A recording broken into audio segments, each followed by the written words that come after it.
Hey, what's up, everybody? It's Chad Shanks, the Bike-Geek from Neighborhood Bicycle Shop and Neighborhood Race Team. And we are coming at you from the first ever fixed gear Criterium at the Wheeler District in Oklahoma City. And this is the first ever fixed gear Criterium in Oklahoma City. And so we've got quite a mix. It's an open class, and so we've got beginners. Some of these people are first time participants in any kind of a race, to very seasoned veterans. We've got Jason Waddell that's been racing since like 1947, I think. Just kidding, Jason.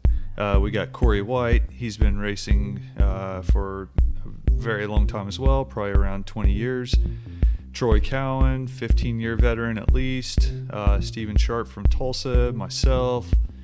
And then we've got, some people that have dabbled here and there, but this is like legitimately probably their first event. And so because this is a non-USA cycling event, we've got quite a range of bikes out here too. So most everyone's on a fixed gear. It is a fixed gear Criterium, but there were a few single speeds out there because this was not an event to try to be exclusionary, rather to be inclusionary, if that's the right word. I don't know. And I think that this was driven home a lot by Danny and the Hide and Go bike crew.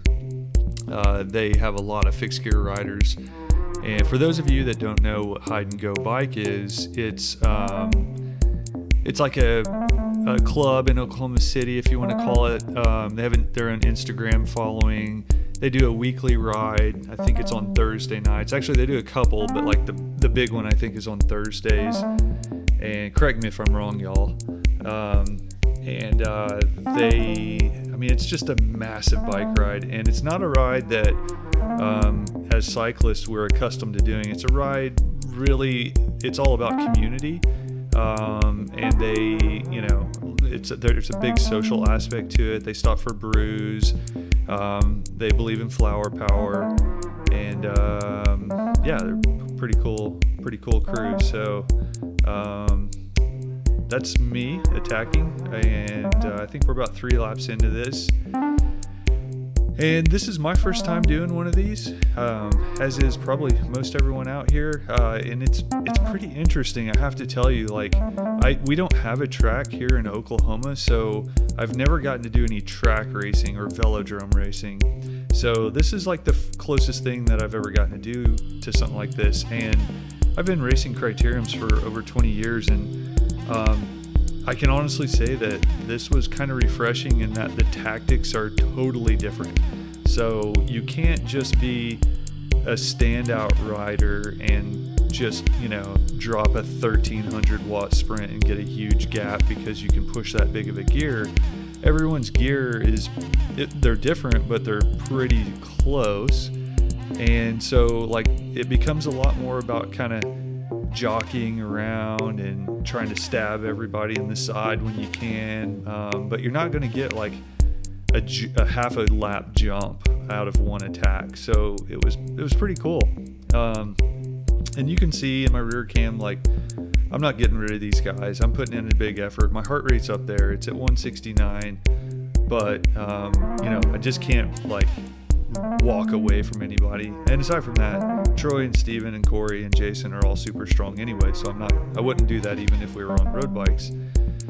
But it's different, is the best way to put it. And I was talking to Jason on the group ride this last weekend after this event, and we were talking about how it really was a lot like a track race. It's just different. That's the only way I can put it. And if you haven't done one, or you don't have a fixed gear, start putting one together now, so that way when there's another one of these, you'll be able to participate, because it was super fun. Some riders had brakes, some did not. Some had drop handlebars, some had bullhorn style bars. It was a wide variety, to say the least. So, and it was not easy. I mean, like, you're on a fixed gear, so if you go hard and then you decide you don't want to go hard anymore, it's not like your heart rate just comes down because you're able to sit in and draft and coast. You have to still work pretty hard. So like, I got to close this gap to Jason's wheel. And so Jason didn't change his gear.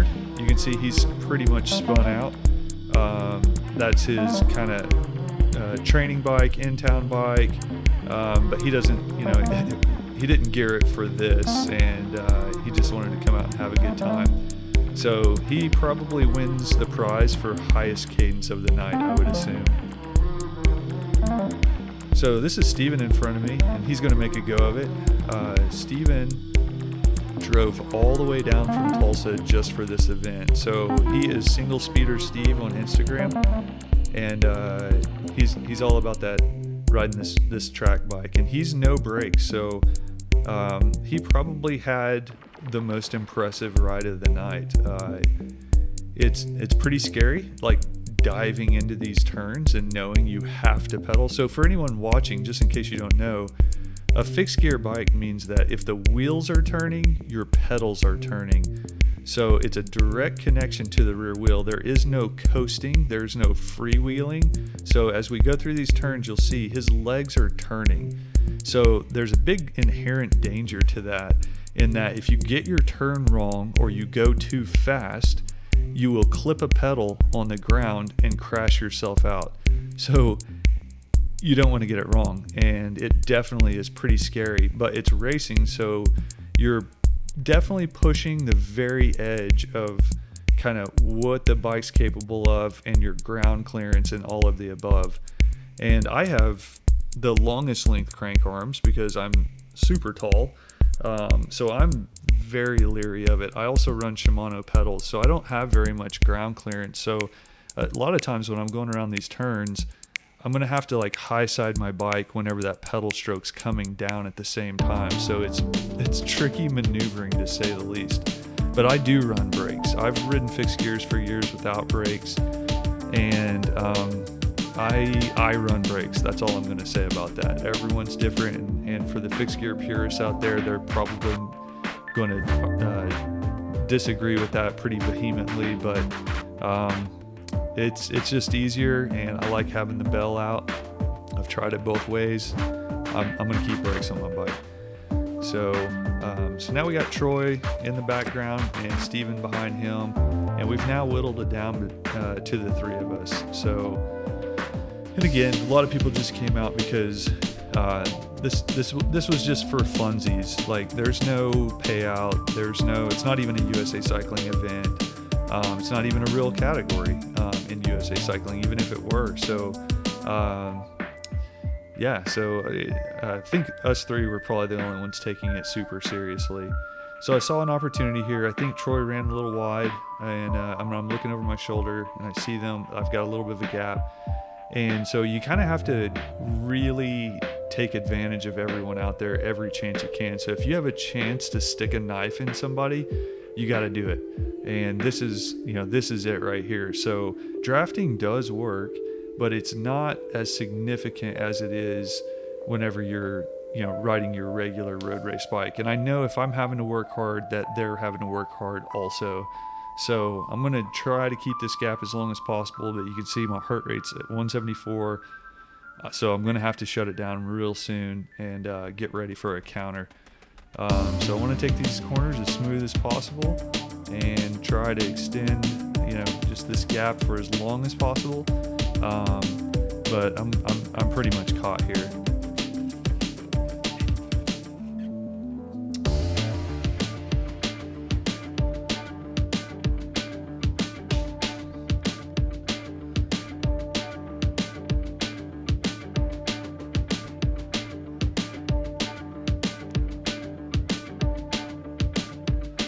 So Troy and I are teammates, and Troy's the one in the black here.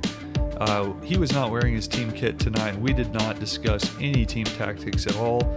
So we are racing against each other tonight, but I feel a little bit awkward racing against Troy because the 2 days before, we were at the age-based state Criterium championship, and he worked his tail off for me.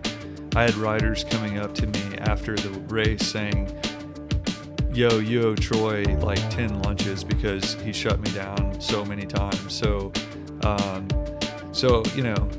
we're racing against each other, but I'm gonna try to be as kosher as possible to Troy, and he's probably going to be doing the same to me because we do race with each other all the time. But this is different. This is fixed gear. This is non-USA cycling. We want to race, and we want to race each other, and we beat up on each other all the time anyway on just regular group rides, so it's all good.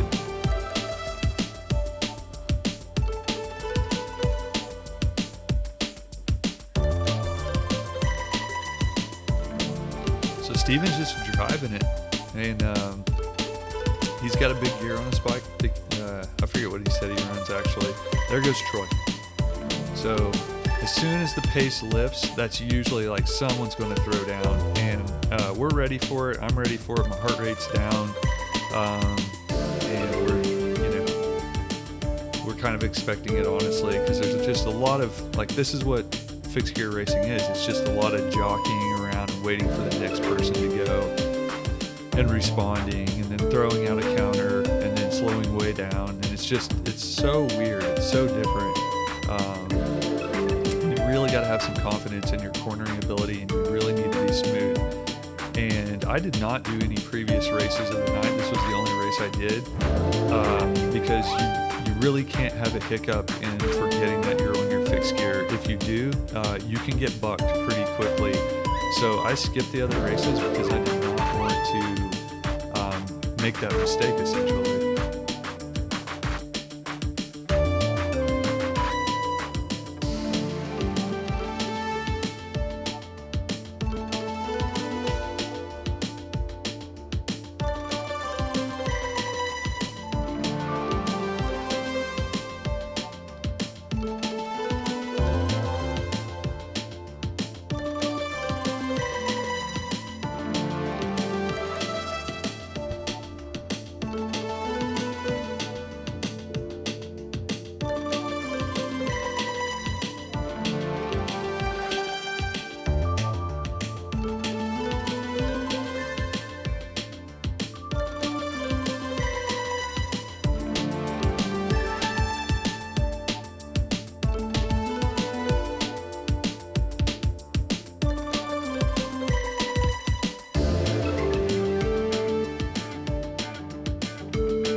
Steven's just rolling on through. He pretty much freight trained it the whole night, honestly. He's got a really good high diesel fast pace. He's I've raced against Steven. He was on a different team just recently, and now I think that they've kind of vibed up this new team. Not really sure what the name of it is. Sorry, Steven. And but he hasn't really been able to showcase his capabilities much because he hasn't had any teammates, and he's still kind of learning some things about racing in general. And he's, without very many teammates, it's kind of a dangerous move to stick your neck out. And since he's been on the front, I'm going to take a little dig and just see how that goes. They respond immediately. So I'm like, well, that was probably not a very good move, but they're having to respond, and so I'm just going to give it some more gas here and open up a small gap, and they're going to shut me down. Like I said, just could not get rid of Steven pretty much the whole night.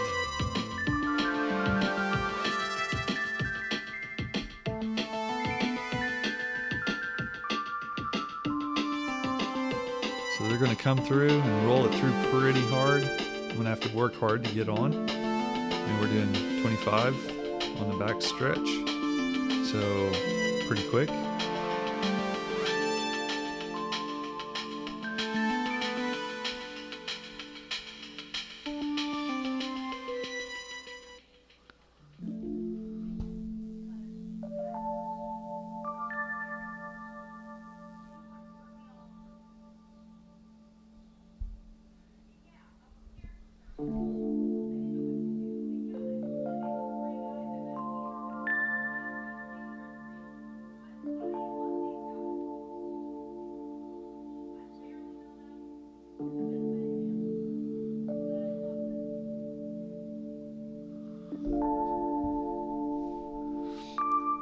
Putting a dig in again,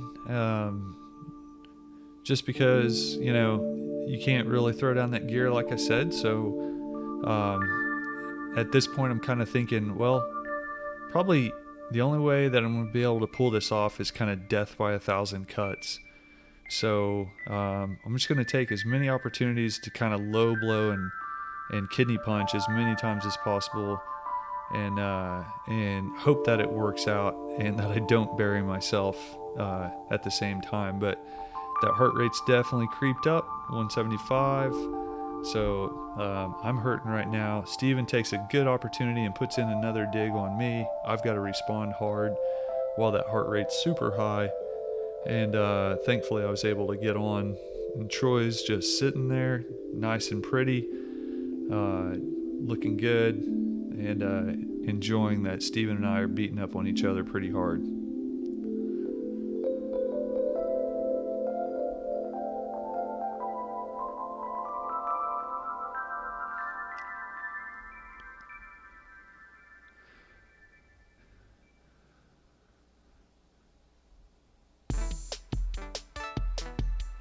It was really cool. There was a lot of people that came up to us afterwards and were just like, man, you guys are crazy. I can't believe y'all did that. Like, that's so nuts that you're riding fixed gears out here on the crit course. Like, there was quite a few. Whoa, did you see the rear wheel skip on Troy's bike?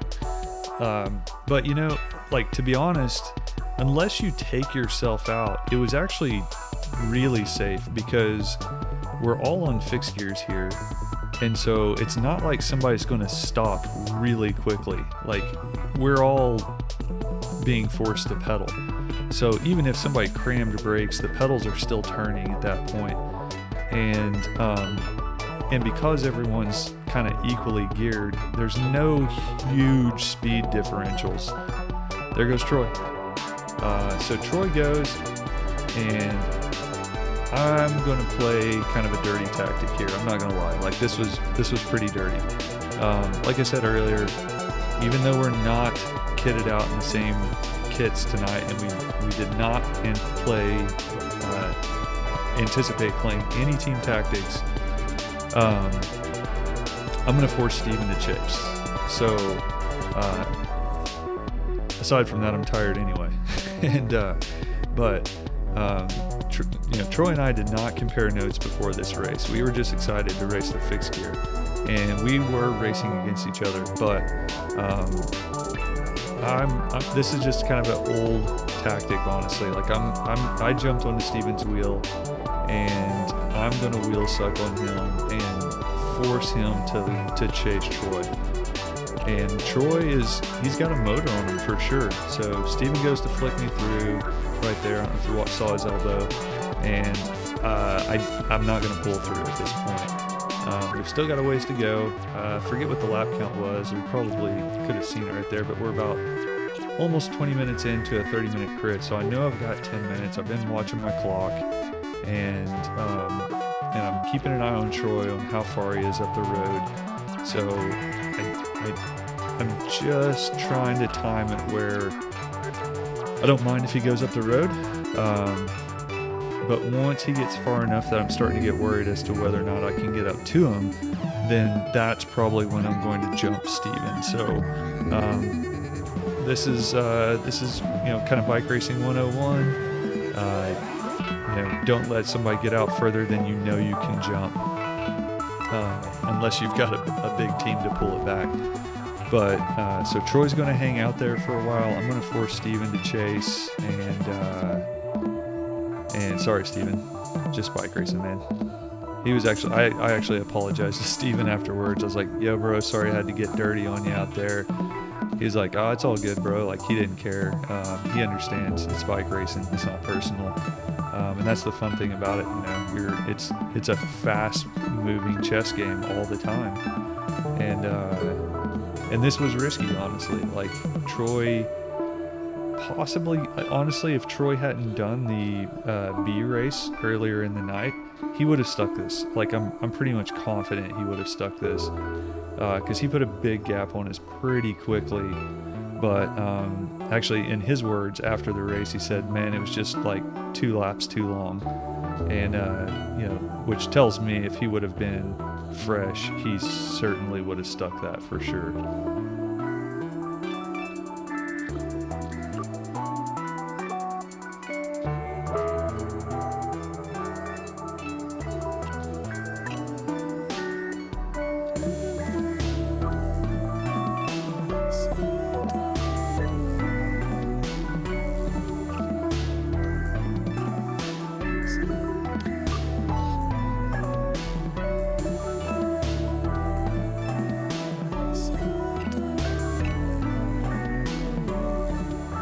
So I'm getting antsy, but it's not quite time yet. It's hard to see in the camera because it's the sun setting, but I can see Troy is about, I think it was like 13 seconds up the road or something like that. I was timing it. But I think at this point I want to say we either had 5 or 6 laps to go. We'll see on the next lap on the lap board as we come through on the left. I'm starting to get a little bit to the point where I'm like, oh crap. I need to run the clock out on this. I need Steven to burn some more matches because he's riding so strong tonight. But I don't want to let that lead get too extended, too close to the finish line either. So let's see what the lap board says as we come through, if we can read it. So we'll look to the left.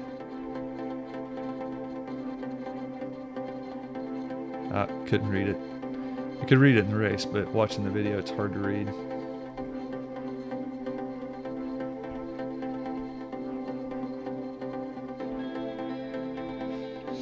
There's Corey as we lapped him. He's jumping onto the back of the wheel again. Corey, I think, had only ridden his fixed gear bike like 2 times the whole year before this race, so he definitely had a little bit of reservation about jumping into a crit on it, but he's always good for some crazy fun. So Steven grabs the water bottle, I take a cheap shot and wind it up. So yeah, I know that was dirty. So I go for it, and that definitely puts Steven on his back heel for sure. But he is just so strong on the straightaways that I knew I had to keep the gas on. So I'm looking up the whole time I'm doing this to kind of keep an eye on where Troy is, because I don't want to bring Steven up with me to Troy if I can help it. So I'm definitely trying to keep the gap open on Steven, but not bring him up to Troy. So it's kind of a delicate balance that I'm trying to play here. So I'm going to gas it out of every turn, and that's going to force Steven to do the same. And then as I see Troy up the road and Steven's closing in, I realize pretty quickly that I want him to finish this chase. So I'm going to give it one more kind of hard press.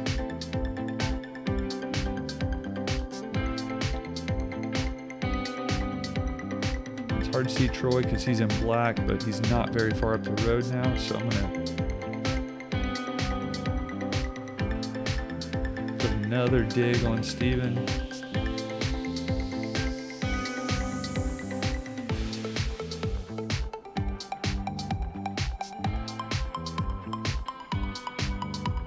And Troy's getting a little too close for comfort now.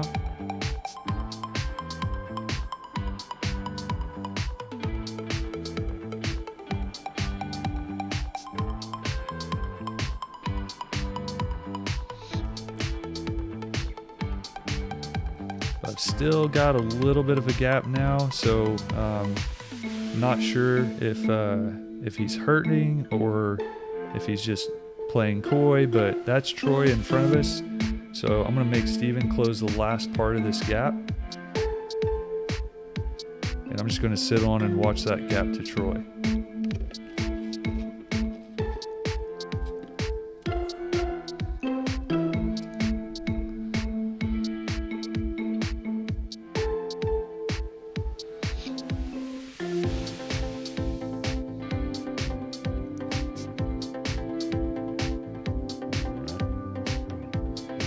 And those were probably the coolest cycling shorts of the night. I don't know if y'all saw them on that rider that we just passed in the rear cam there, but her shorts were super rad. And there's Troy. Troy sees us coming. He kind of sets up, and Troy loves to joke around. We catch him, and he looks over and says to us, "Well, it's about time, guys." And we, I believe, are on the last lap. So my plan was to put a dig in. And as we go through this turn, watching the rear cam, Troy gets so close to the curb. Check. Oh, nope, sorry. Yeah, right there. It was close. Might be on the next lap, actually. Although that was pretty close, too. So Steven comes through. Sorry, we're on 2 to go. The next lap will be 1 to go. Look how cool the Ferris wheel looks in the background.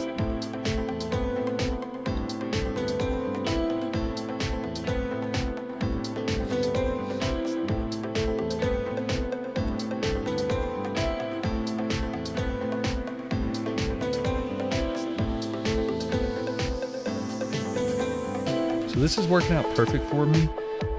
My heart rate has managed to come back down somehow, I'm not really sure. And we're now starting 1 to go.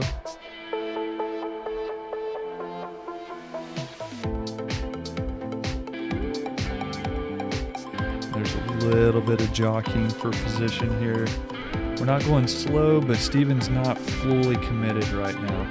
So I take a chance to jump right before this turn and pray I don't clip a pedal, which gives me just a second or two of a gap. So I go full in. I'm 100% committed now.